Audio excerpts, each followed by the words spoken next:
Assalamualaikum warahmatullahi wabarakatuh. Jumpa kembali di channel RDS Education. Topik pembahasan kali ini gampang banget memahami proses akuisisi pengetahuan mendeteksi kerusakan motor metik pada model sistem pakar ya. Di dalam materi ini saya akan membahas ya tentang model sistem pakar ya, dan juga menjelaskan studi kasus ya pada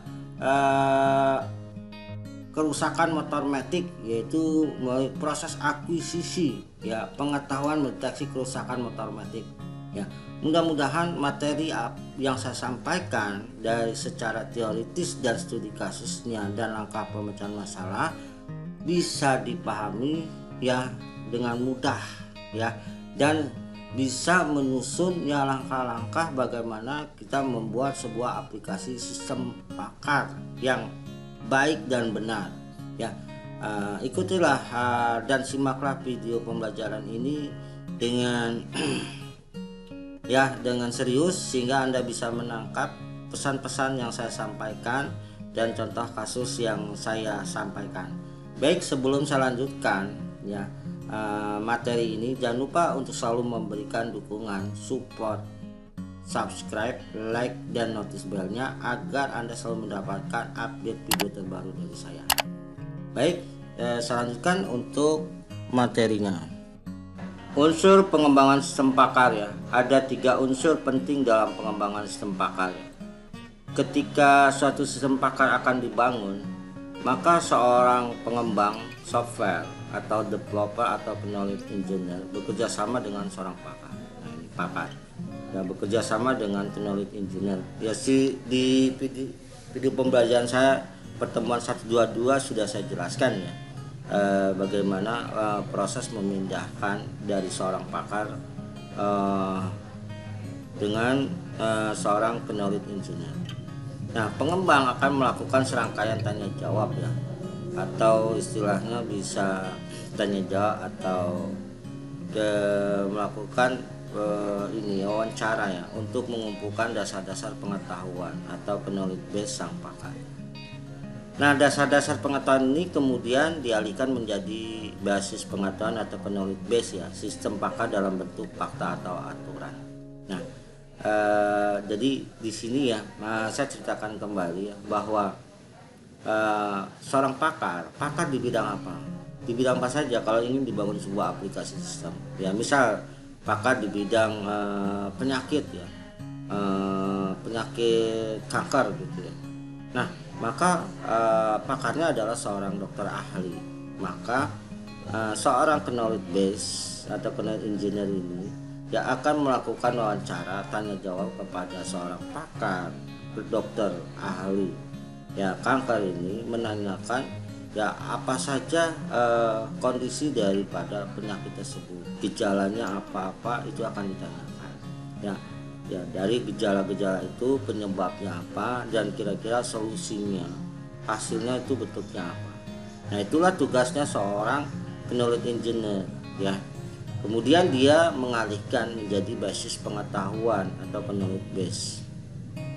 Dia lakukan proses yang namanya inference engine, yaitu keputusan-keputusan ya berbasis mesin ini, berbasis aplikasi sistem pakar ini, yang lalu nanti menjadi sebuah sistem aplikasi yang bisa diakses oleh seorang user. Maka itu prosesnya ya mudah sekali ya, cara ininya ya. Nah, apa tuh proses prosedur bagaimana mendapatkan sebuah kepakaran ya untuk dibangun sebuah aplikasi. Nah, itu contohnya. Nah, saya lanjutkan di sini ya. Nah, ini proses wawancara untuk akuisisi pengetahuan dari pakar. Ini gambar ini saya pernah tampilkan sebelumnya ya di pertemuan video kedua ya. Nah, di sini kita bisa lihat ya, di video kedua ini saya sudah menjelaskan juga ya, ada human expert seorang pakar, ada knowledge engine yaitu seorang yang membangun sebuah sistem ya. Dia melakukan proses wawancara kepada human expert, lalu dia masukkan ke dalam sebuah knowledge base sebagai dasar pengetahuan. Nah, kita lihat poin di sini ya, Kemudian pengembang membangun suatu mesin inference atau inference engine yang merupakan pembuat keputusan dalam sistem PAKA. Nah, inference ini adalah keputusan-keputusan dari sebuah hal-hal ya yang terkait dengan aturan menjadi sebuah kesimpulan atau keputusan. Nah, mesin inference ini mengumpulkan informasi dari user melalui tanya jawab. Nah, berarti di sini nih antara human expert dengan knowledge engine ini saya sudah bahas ya, saya jelaskan ya. Tadi kepakaran di bidang kedokteran, misalnya seorang dokter ahli penyakit kanker ya, maka akan dimintakan ya proses tanya jawab bagaimana kanker itu tumbuh pada manusia ya, terdapat penyakit kanker. Nah, penyebabnya apa ya, gejala-gejalanya ya, penyebab gejala-gejalanya dan solusinya apa. Nah, di dalam sistem pakar nanti gejala-gejala dan penyebab itu sangat penting karena nanti kita melakukan sebuah proses inference engine ya untuk melakukan sebuah kondisi ya. Biasanya dalam sistem membangun sistem kita akan ketemu yang namanya if atau keputusan atau kondisi. Nanti saya akan bahas ya hal ini biar lebih jelas. Nah, tadi mesin inference mengumpulkan informasi dari user melalui tanya jawab. Kemudian mesin inference membandingkan informasi dengan basis pengetahuan. Nah, biasanya ya di bidang kepakaran, di bidang misalnya kedokteran tentang penyakit kanker tersebut sudah ada sebenarnya ya. Tapi di sini kita membandingkan, adakah banyak nggak kesamaan di dalam antara seorang pakar ini dengan dasar pengetahuan di bidang kedokteran tersebut. Nah, ini diperlukan ya, diperlukan perbandingan. Kalau banyak kesamaan hak ini, maka yang nanti menjadi sebuah keputusan atau inference engine gitu ya. Nah, langkah selanjutnya memutuskan apa yang harus diinformasikan ke pengguna berdasarkan data atau informasi yang diberikan. Nah, ini maka yang penting itu adalah melakukan proses inference engines ya. Istilahnya ya, proses bagaimana menghasilkan sebuah keputusan-keputusan yang nanti ini digunakan oleh user. Siapa user? Siapa saja ya yang mempunyai kepentingan dengan aplikasi sistem pakar ini dibangun gitu ya. Banyak ya, jadi di bidang apapun itu banyak sekali yang bisa dibangun aplikasi sistem. Kemarin di pertemuan 2 saya jelaskan ya, di bidang misalnya tentang bencana alam ya, bidang adanya tsunami, gejala tsunami bagaimana gitu kan. Terus biasanya tsunami itu awalnya gempa itu lalu timbullah tsunami dengan skala liter yang lebih tinggi. Maka laut yang tadinya biasa menimbulkan gelombang yang tinggi bergulung hingga mencapai daratan dengan ketinggian yang mengakibatkan itu terjadi tsunami. Itu kan pasti ada gejala-gejala ya, itu banyak contohnya.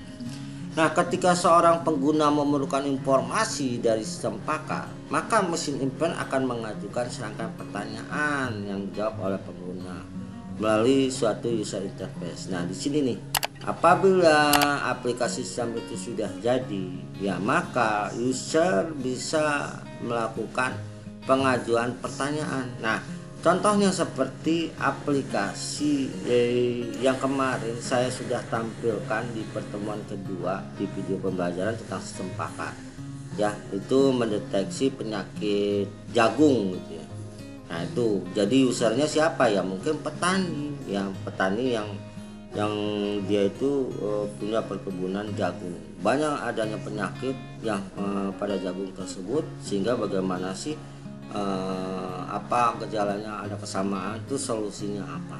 Nah, melalui suatu user interface ini ya. Nah, jawaban yang dikumpulkan oleh mesin inference ini kemudian dipakai untuk menentukan informasi dari basis pengetahuan, dasar pengetahuan. Nah, informasi ini kemudian diteruskan ke pengguna. Nah, pengguna ya setelah dia melakukan pertanyaan dan diproses ya ke dalam sebuah knowledge base ya, maka akan balik kembali kepada user ya dalam bentuk informasi yang bermanfaat atau solusi yang bermanfaat untuk user. Kalau misalnya usernya petani, maka petani ini dapat solusinya bagaimana terjadinya penyakit ya pada jagung tersebut, seperti contoh video saya kemarin. Nah, mendeteksi penyakit jagung. Nah, ini dia dapat solusinya, maka dia dengan solusinya tersebut dia melakukan perbaikan kembali untuk menanam jagung. Nah, itu hal ya bagaimana proses wawancara untuk akuisisi pengetahuan dari pakar. Saya rasa jelas ya penjelasan dari saya. Berikutnya ya, struktur sistem pakar ya. Sistem pakar disusun oleh dua bagian utama ya. Yang pertama adalah lingkungan pengembangan atau development environment ya, dan lingkungan konsultasi atau consultation environment. Biasanya lingkungan pengembangan atau development environment ini adalah untuk bagian admin atau istilahnya berdasarkan aplikasi sistem pakar tersebut. Nah, lingkungan pengembangan sistem pakar ini memasukkan pengetahuan pakar ke dalam lingkungan sistem pakar. Jadi sebelum menjalankan konsultasi ya, lingkungan konsultasi yang digunakan oleh user, biasanya pihak development environment ini atau istilahnya knowledge engineer ini dia melakukan pengisian informasi-informasi yang memasukkan pengetahuan pakar ke dalam sistem pakar ya. Dia bisa nanti kalau aplikasi ini sudah jadi, maka pakar dia akan memilih pakar user ID sebagai adminnya, passwordnya, nanti dia akan mengisi tentang gejala-gejala dari suatu permasalahan yang nanti ada solusinya. Nah, setelah ini selesai ya, dibuatkan aplikasi dan dimasukkan ya knowledge base-nya, dasar-dasar pengetahuan dalam aplikasi ini, maka user ya atau user interface ini dia akan masuk sebagai pemakai atau user yang nanti dia tinggal meminta permasalahan yang dia ajukan ya, hal-hal yang menyebabkan adanya sebuah permasalahan dia masukkan. Seperti kemarin aplikasi saya di pertemuan kedua itu sudah jelas sekali ya bagaimana si user itu mengajukan pertanyaan-pertanyaan yang lalu ada jawaban dan solusinya. Nah, inilah lingkungan konsultasi digunakan oleh pengguna yang bukan pakar guna memperoleh pengetahuan pakar. Nah, sebenarnya banyak ya sekarang ini aplikasi-aplikasi yang sudah berbasis Android itu ya, yang sebenarnya salah satu juga daripada expert system pakar. Misalnya di bidang kedokteran ya, contohnya misalnya sekarang ini ada aplikasi-aplikasi yang seorang pasien ya, dia mengalami sakit ya, dia bisa berkonsultasi dengan seorang dokter tersebut ya melalui sistem berbasis komputasi online. Dia menanyakan gejala-gejala penyebab pada tubuhnya ya, sehingga merasakan sakit. Maka ada sampai di situ mungkin ada konsultasi, bisa langsung menjawab ya hal-hal seperti itu, keluar solusinya. Nah, solusinya adalah maka mungkin adalah berupa obat ya, obat-obat yang nanti sebagai resep ya untuk menebus obat ke apotek. Nah, itu penting sekali ya, yang nanti konsultasi itu bisa dimanfaatkan. Jadi tidak perlu lagi dia ke klinik ya, dia cukup berkonsultasi dengan aplikasi di bidang kedokteran tersebut, dia bisa mendapatkan solusinya. Nah, mungkin itu salah satu hal yang sudah banyak digunakan ya sekarang ini. Oke, saya lanjutkan ya. Berikutnya ini kita bisa lihat. Nah, kita ke struktur sistem pakar. Di sini ada struktur bagian sistem pakar. Kalau struktur sistem pakar ya, ini lingkungan konsultasi ya. Ini ada pengguna ya, dia itu melakukan antar muka antar pengguna ya. Nah, ini aksi yang direkomendasikan. Kalau kita lihat di sini ya, di sini ada kayak kata tentang kejadian khusus ya kejadian khusus. Nah, di sini ada fasilitas penjelasan. Nah, ini artinya kalau user ingin mendapatkan informasi ya tentang yang dia inginkan ya, maka ada fasilitas ya penjelasan. Nah, ini fakta yang tentang kejadian khusus. Nah, antar muka pengguna ini berarti medianya misalnya seperti komputer atau laptop atau berupa HP ya, di mana aplikasi berjalan di Android. Nah, di sini ya mesin inferensi atau istilahnya mesin keputusan ini ya, setelah dia melakukan sebuah proses analisis terhadap permintaan dari pengguna ya, kita bisa lihat ya melakukan sebuah interpreter ya, penterjemahannya, schedulernya, dan konsistensi ya, explorernya ya F-forces ya. Nah, ada 3 poin tersebut ya, dimana nanti masukan-masukan dari user ya, pertanyaan ini dia melakukan sebuah proses keputusan menjadi fakta penjelasan yang nanti akan dijawab nih secara antarmuka. Misalnya seperti user itu menjalankan aplikasi di HP ya, maka nanti hasilnya itu keluar juga ya, solusinya, keputusan yang diminta oleh user ini akan muncul di sini. Nah, alat yang direkomendasikan ya tadi ya banyaknya tadi ya, salah satunya misalnya aplikasi itu sudah berbasis Android sistem pakar. Nah, kita melihat lagi memori kerja ya. Nah, di sini ada rencana, agenda ya, solusi, dan deskripsi. Nah, ini bagaimana seorang developer engineer ini menyusun rangkaian-rangkaian membangun sebuah sistem berbasis aplikasi sistem pakar, yaitu mulai dari perencanaannya, agendanya, solusi, dan deskripsi ya, yang sebelumnya dia sudah melakukan wawancara atau pertanyaan-pertanyaan kepada seorang pakar yang nanti dicocokkan dengan base knowledge atau basis pengetahuan ya. Jadi sebenarnya semua bidang itu sudah ada ya basis pengetahuan, cuma melakukan pencocokan kembali dengan seorang sistem pakar untuk memperkuat ya. Apabila ada perbedaan maka akan kembali kepada base pengetahuan tersebut. Nah, lingkungan pengembang, nah ini adalah basis pengetahuan atau knowledge base-nya, yang sebelumnya ada rekayasa pengetahuan ya.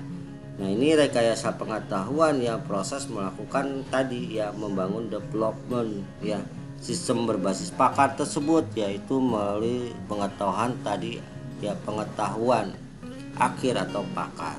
Nah, kita lihat pemberitahuan, pengetahuan, rekayasa pengetahuan jadi basis pengetahuan, yang nanti basis pengetahuan ini dia alurnya itu bisa ke mesin inference. Oke, paham ya, pengetahuan pakar ya. Juga dia juga punya tugas, yaitu penyaringan pengetahuan. Nah, tadi di sini apapun yang diminta oleh user ya pada saat mengakses ya untuk mendapatkan informasi, dia akan melakukan filter ya, penyaringan hasil pertanyaan-pertanyaan yang sudah disiapkan, lalu diproses bolak-balik dia masuk ke dalam mesin inference. Ya, oke, saya rasa itu struktur sistem pakar. Kalau struktur bagian sistem pakar, nah ini sebenarnya saya ulang-ulang lagi nih. Kemarin saya juga udah bahas, tadi juga awal sudah saya bahas ya. Pakar ini fakta aturan yang masuk ke dalam sebuah fasilitas akuisisi pengetahuan. Ya, fakta ya, aturan ya ke dalam sebuah basis pengetahuan dan aturan itu sendiri. Nah, kalau kita lihat ini sudah diakuisisi. Siapa yang mengakuisisi fasilitas akuisisi pengetahuan tadi? Itu adalah engineer ya, engineer dari knowledge base ya. Nah, knowledge engineer ini dia melakukan proses akuisisi dari seorang pakar, yaitu yang nanti masuk ke sini, yaitu basis pengetahuan data aturan.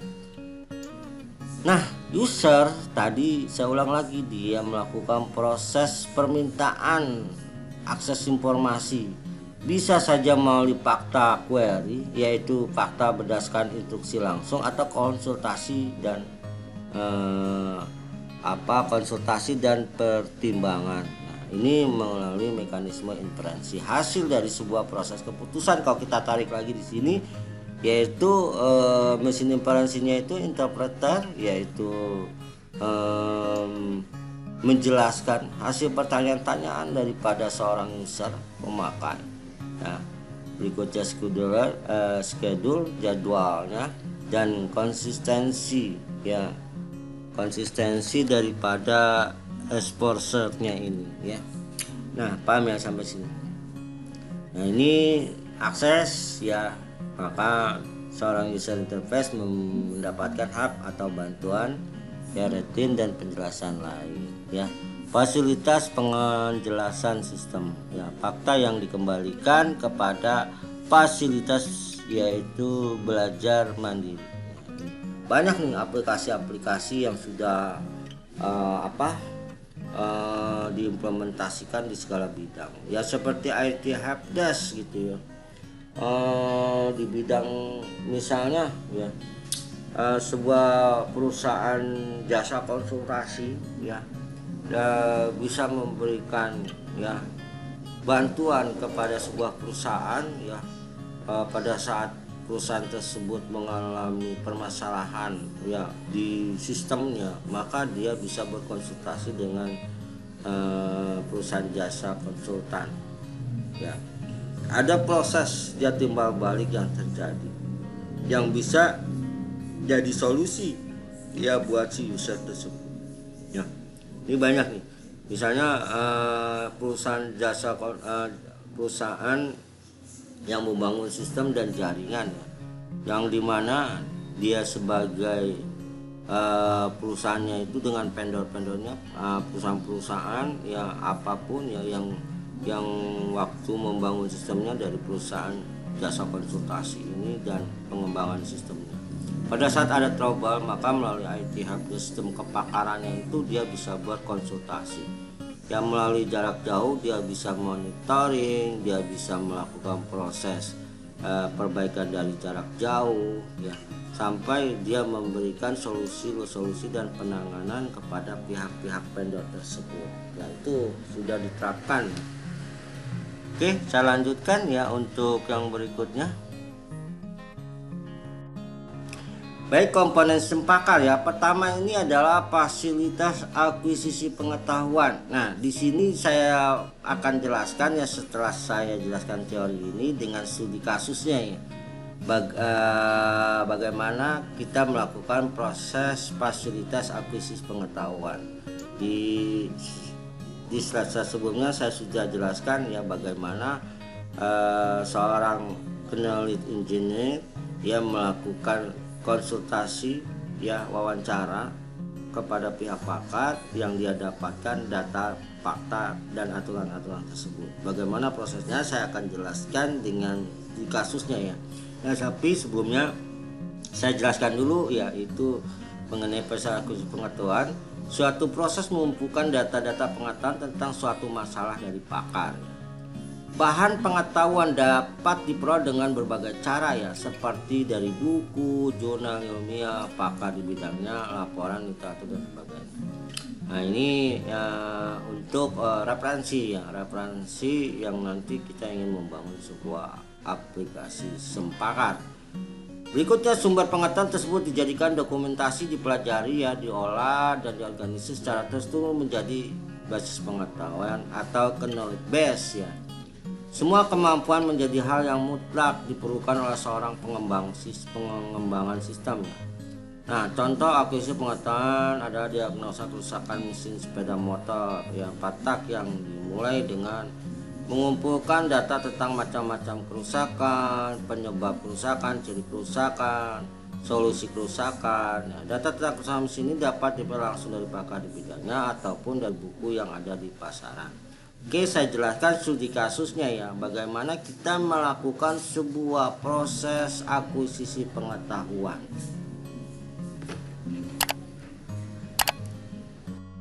Baik, saya lanjutkan ya. Ini studi kasusnya ya tentang sistem pakar untuk mendiagnosa kerusakan mesin sepeda motor matic dengan metode forward chaining ya.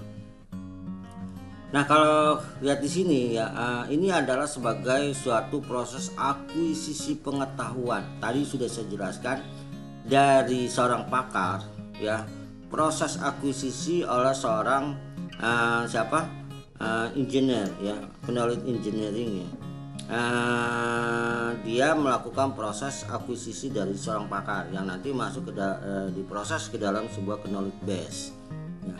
Nah, di sini ya saya langsung saja ambil kasusnya. Ini kebetulan hasil daripada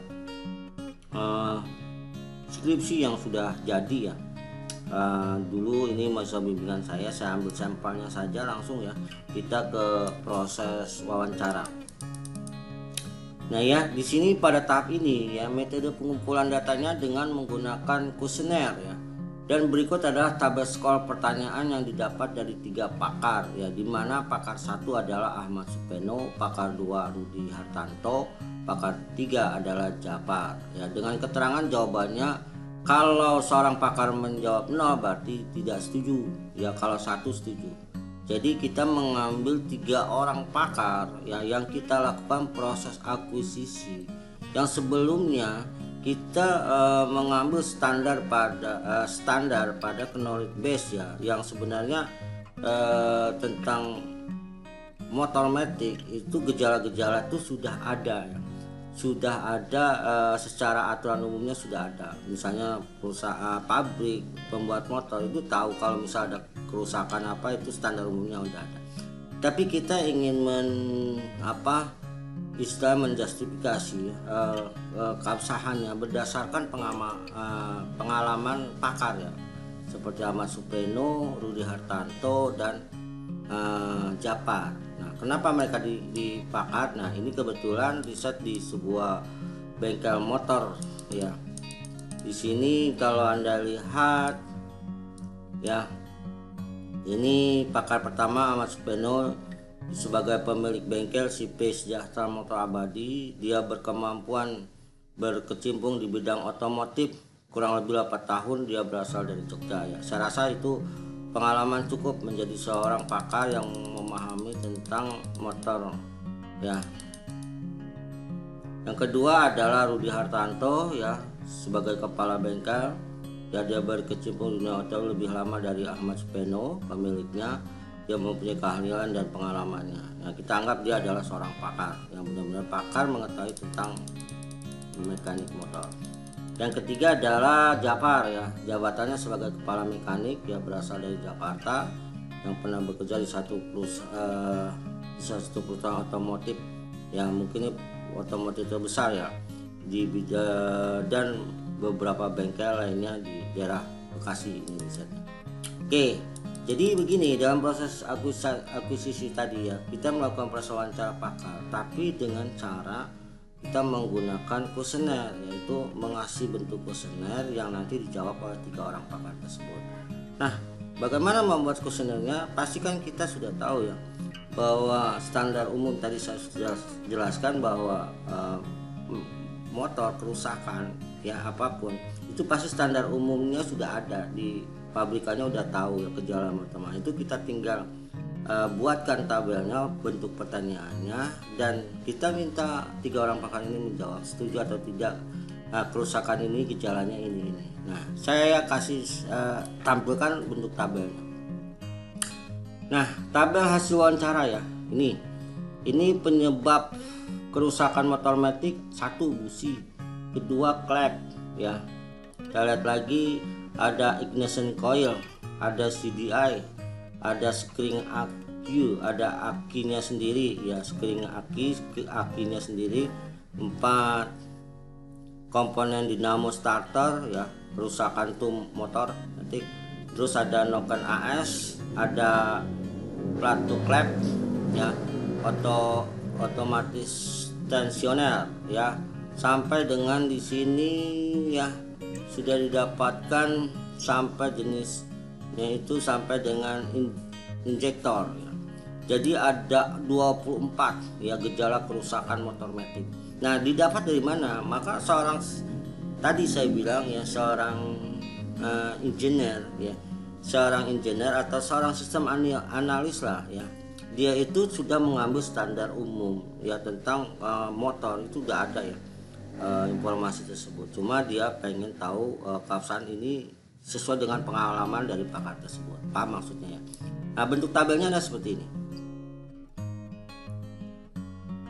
Nah, misalnya ya, penyebab businya mengalami kerusakan ya, kodenya ini dikasih G01 gejala 1, gejala G02 gejala 2. Nah, ini busi ini ada 2 gejala nih ya. Pada saat motor mau dinyalakan karena businya itu rusak, saat motor diengkol di starter mesin tidak hidup mati ya. Ahmad jawab setuju 1, Rudi menjawab setuju, Jopar menjawab setuju. Berarti 3 orang setuju. Nah, berarti sesuai dengan prosesnya ini ya, kita bisa ngambil kesimpulan bahwa gejalanya pertama pasti busi pas saat diengkol di starter mesin tidak hidup. Kedua, gejala kedua pada busi, mesin motor tidak hidup padahal bensin masih penuh. Ya, ini gejala mesin motor tidak hidup ya. Jadi kalau mungkin orang awam yang tidak biasa terus dia mengecek aplikasi sistem pakar ini, oh gejala berarti busi, jadi gitu ya. Nah, ini Ahmad, Rudi dan Japar juga menjawab setuju ya gejalanya ya. Nah, kerusakan busi 2 gejala ini. Kita lihat lagi misalnya kerusakannya klep ya, klep nih motor matic. Nah, gejalanya saat motor diengkol di starter mesin tidak hidup mati ya. 3 orang ini juga menjawab setuju ya, satu ya. Terus gejala G03, kenapa sih G03? Karena tadi ada G01, G02. Ini G01 ini mungkin cirinya bersama dengan busi ya, klep ya, yang G10, G01. Nah, G03 nya cuma ditambah di sini ada saat diengkol terasa ringan atau ngelos. Nah, 3 orang pakar ini juga menjawab setuju ya, menjawab setuju ya. Saya contohkan lagi di sini 3 orang ini menjawab setuju. Nah, berikutnya misalnya kalau kerusakannya pada ignition coil ya, G01 saat motor diengkol di starter mesin tidak hidup mati ya. G02 mesin motor tidak hidup padahal bensin masih penuh ya. G04 nya kabel coil tidak mengeluarkan arus listrik. Nah, 3 orang pakar ini juga pun setuju ya, setuju. Nah, sekarang ada nggak yang tidak, misalnya pertanyaan itu, ada nggak seorang pakar yang tidak setuju terhadap kerusakan dan gejalanya? Nah, kita ambil contoh di sini misalnya. Ini ada beberapa contoh ya. Misalnya nih, aki ya. Aki ini rusaknya aki itu ya saat mesin tidak hidup tapi diengkol bisa hidup gitu ya. Nah, 3 orang ini setuju ya. Nah, terus gejala yang ketujuhnya saat tombol di starter ditekan tidak terdengar suara dinamo dan mesin motor tidak hidup. Nah, 2 orang pakar ini setuju nih ya, dan 1 orang pakar tidak setuju ya. Kalau kita lihat di sini kan Rudi yang tidak setuju ya, Rudi yang tidak setuju. Nah, kita lihat. Nah, kalau misalnya seperti ini, maka gimana? Maka kita sebagai seorang knowledge engineer atau sistem analis lah ya, maka kita mengambil suara mayoritas dari 3 orang pakar ini. Berarti kita mengambil bahwa G07 termasuk ya gejala kerusakan aki. Nah, karena 2 mayoritas ini setuju. Kecuali kalau 2 orang ini tidak setuju, maka ini adalah bukan gejala aki, kerusakan pada aki. Tapi karena 2 orang pakar ini setuju mayoritas, kita ngambil yang setuju ya. Nah, kita lihat lagi misalnya contoh yang lain. Contoh yang misalnya di sini kita bisa lihat ke komponen dinamo starter nih, kerusakan pada komponen dinamo starter ya. G06 nya saat di starter mesin tidak hidup tapi di engkol bisa hidup. 3 orang setuju.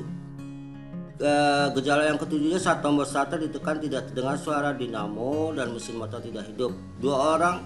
Nah, 2 orang ini setuju nih satu-satu nih, yang 1 tidak setuju. Nah, maka kita ngambil suara mayoritas dari 3 orang pakar ini yang menganggap ini ada gejala kerusakan komponen di dalam starter 2 orang pakar.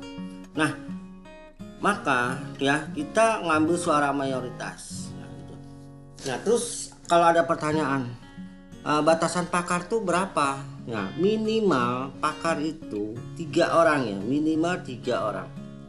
Kalau 2 nggak bisa. Kalau 2 kalau 2 itu, kalau misalnya satu setuju yang kedua tidak setuju, kita nggak ada suara mayoritas. Kalau 1 tidak bisa, karena kita perlu ada pembanding dengan pakar lain. Paham ya?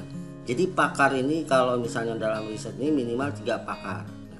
Kalau 4 boleh nggak? Tidak boleh. Kalau 4 orang pakar, maka kalau misalnya 2 orang pakar setuju, 2 orang tidak setuju, maka kita tidak bisa mengambil suara mayoritas. Paham ya? Jadi kesimpulannya, untuk mendapatkan ya pakar, berapa jumlah orang pakar, maka ganjil ya. Berapa orang pakar kita menentukan pakar, ganjilnya minimal berapa, 3 ya. Ganjil 3, berapa lagi, 3, 5 ya, berikutnya 7, 9, pokoknya ganjil. Jadi ada suara mayoritas. Paham ya di sini? Nah, itulah yang namanya proses akuisisi ya, pengetahuan. Jadi kita sudah mendapatkan ya proses yang benar-benar pakarnya di bidangnya itu, kita mendapatkan kesimpulan ya, atau inference istilahnya, keputusan setiap spare part yang rusak seperti busi, klep, ignition coil ya. Terus ini kebetulan ada 24 jenis kerusakan motor matic ya. Nah, setelah ini selesai ya, kita lanjutkan apa? Ini saya langsung jelaskan saja ya sampai selesai di sini. Nah, kita melakukan yang namanya algoritma sistem pakar ya. Kalau di sini menurut Utami dan Squisno, algoritma adalah logikanya ya, metode dan tahapan urutan sistematis yang digunakan untuk memecahkan suatu permasalahan. Nah, kita lihat di sini ya.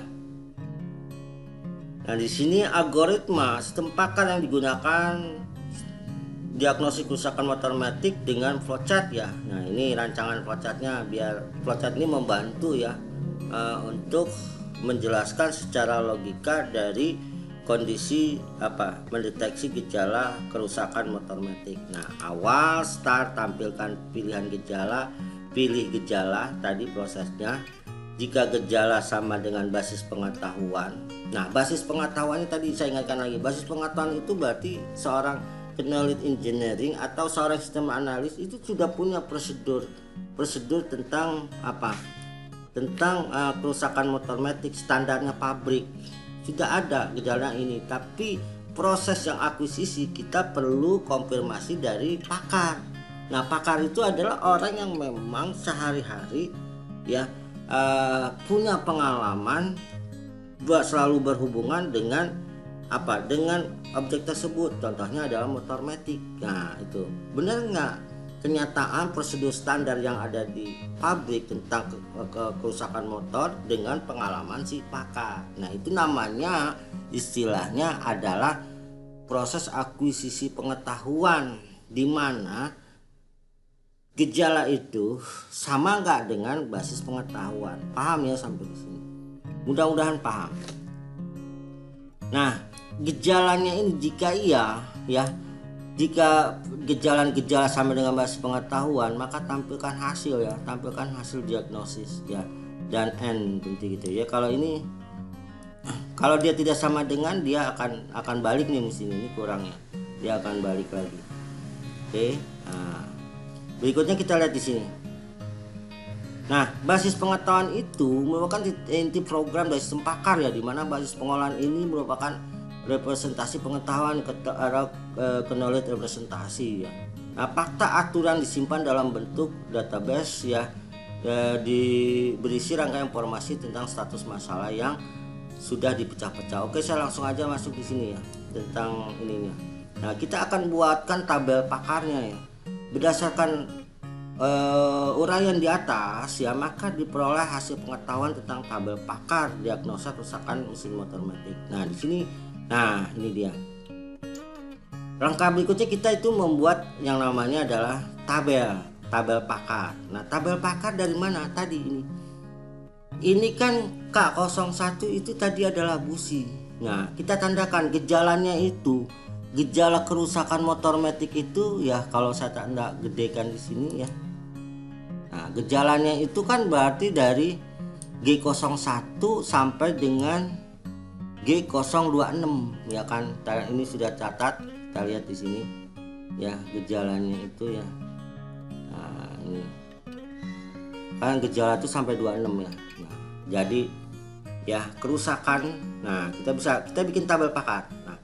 Nah, datanya kita isi nih yang tadi hasil daripada kuesioner dari pakar, 3 orang pakar mekanik tersebut. Kita tandakan di sini rule. Ini K01 dia adalah busi. Gejalanya itu 2 gejala, G01 dan G02. Rule kerusakan kedua gejala G01 dan G03. Kita ingat tadi yang di atas ya, G03 nih. Jadi kita sudah siapkan ya di sini.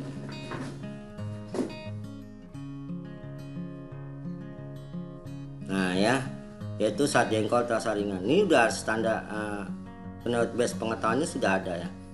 Oke, saya lanjutkan.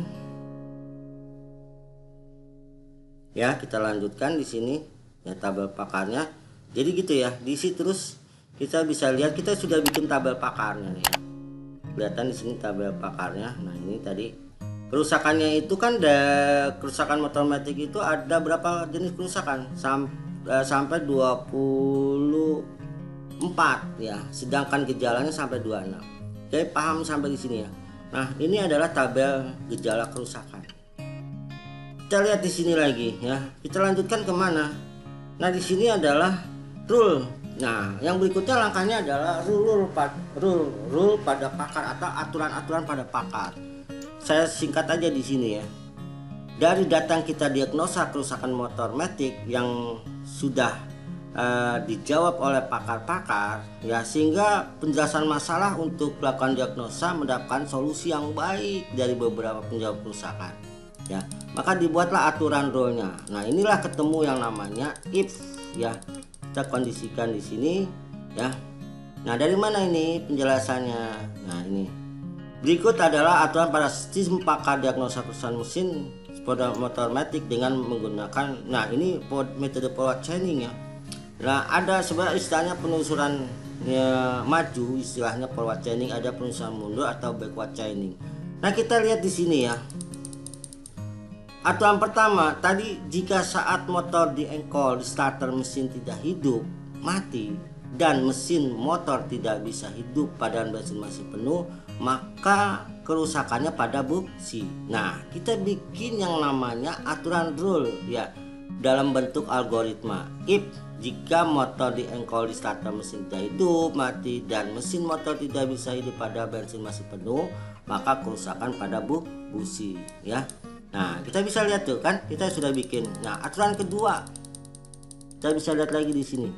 Jika saat motor di-engkol di starter mesin tidak hidup atau mati, dan saat di-engkol terasa ringan atau ngelos, maka kerusakannya pada klep. Nah, kita bisa membuat kondisi algoritma dengan if, dengan tadi ya hasil dari kuesioner yang kita minta jawab dari 3 pakar tersebut. Kita sudah mendapatkan. Nah, ketiga ya. Nih, jika saat motor di-engkol di starter mesin tidak hidup mati, dan saat di terasa ringan dan ngelos, dan mesin motor tidak hidup pada hal bensin masih penuh, maka kerusakan pada ignition coilnya itu ya, seterusnya ya. Nah, ini sampai dengan berapa nih ya, sampai dengan ada if-nya, aturannya sampai 24 ya, ada 24 karena kan kerusakannya itu motor itu tersebut ada 24. Nah ya, ini ya, paham ya sampai sini. Jadi itulah kita membuat ya proses akuisisi dengan wawancara yang pertama ya. Yang kedua, setelah itu kita membuat tabel pakar ya. Ya, wawancara tadi dengan menggunakan kuesioner ya. Artinya gini, tadi saya ulang lagi ya, jangan sampai Anda bingung. Jadi prosesnya, proses akuisisi pengetahuan ini kita perlu pakar ya, tadi tentukan 3 orang pakar. Terus kita melakukan kuesioner, membuat kuesioner untuk pakar itu menjawab pertanyaan dari kita. Nah, untuk mendapatkan pengetahuan ya, maka kita mengambil standar umum pengetahuan yang sudah ada tuh ya. Motor pasti pabrik membuat motor itu sudah tahu standarnya ya, standar komponennya. Terus kalau komponen ini kerusakan penyebabnya ini. Nah itu standarnya sudah ada, itu istilahnya base knowledge atau dasar pengetahuan yang nanti kita cocokkan dengan pakar tersebut, setuju atau tidak gitu kan. Nah jawaban pakar, kita mengambil jawaban mayoritas dari pakar. Kalau 3 orang pakar, 1 orang menjawab tidak setuju, 2 orang setuju, maka kita ambil suara mayoritas. Nah misalnya 2 orang tidak setuju, 1 orang setuju, maka itu bukan kerusakan pada spare part tersebut, artinya paham ya di situ ya. Saya mudah-mudahan Anda menyimak alur penjelasan saya dari awal, jadi bisa paham. Nah setelah ini maka kita bikin ini yang nanti pohon keputusan pakar yang digunakan pada sistem pakarannya sebagai berikut. Nah di sini, nah ini adalah pembuatan, tapi ini saya jelaskan tidak sekarang ya, karena ini nanti kita bahas tentang backward chaining dan forward chaining ya. Nah ini kita bikinlah yang namanya diagnosis, yaitu yang namanya pohon pakar. Nah ini dia. Jadi kalau kita masukkan gejala ini satu ini, nanti munculnya ini. Seperti tayangan video pembelajaran saya kedua tentang aplikasi mendeteksi penyakit jagung, itu kan dari gejala ini dimasukkan, keluar hasilnya ini gitu ya. Nah inilah kita membuat yang namanya istilahnya pohon pakar ya. Pohon pakar itu ya, pohon keputusan pakar tadi ya, dari proses kuesioner ya, kedua ada bikin tabel pakar, ketiga bikin algoritma pakar. Saya rasa bisa dipahami ya.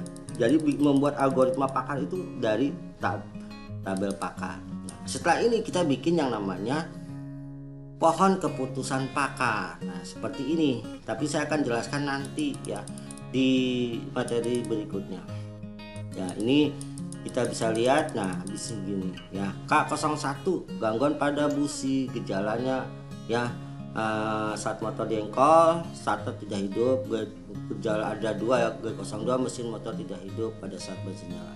Nah kerusakan pada klep, gejalanya ya, kita lihat. Nah ini dibuat. Nah oke, saya rasa itu proses akuisisi pengetahuan dan berikutnya ya. Saya rasa cukup bisa dipahami ya tentang ini ya, contoh studi kasus ini. Baik ya, saya rasa penjelasan saya sudah cukup detail ya mengenai model sistem pakar ya. Di sini buat mahasiswa saya ya yang lagi mengambil materi mata kuliah sistem pakar ya pertemuan 3, maka saya memberikan tugas kelompok ya. Pilih salah satu bidang yang akan Anda buat ya aplikasi sistem pakar, dan buat langkah-langkah mulai fasilitas akuisisi pengetahuan. Contohnya seperti yang tadi saya jelaskan ya di materi pembelajaran.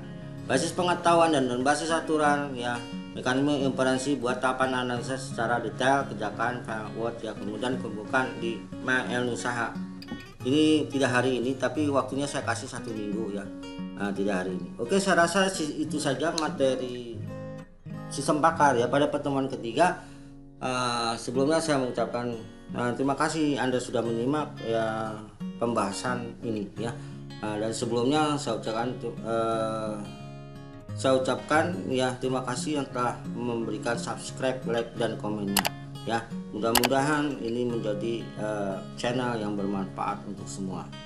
Baik, saya ucapkan terima kasih. Wassalamualaikum warahmatullahi wabarakatuh.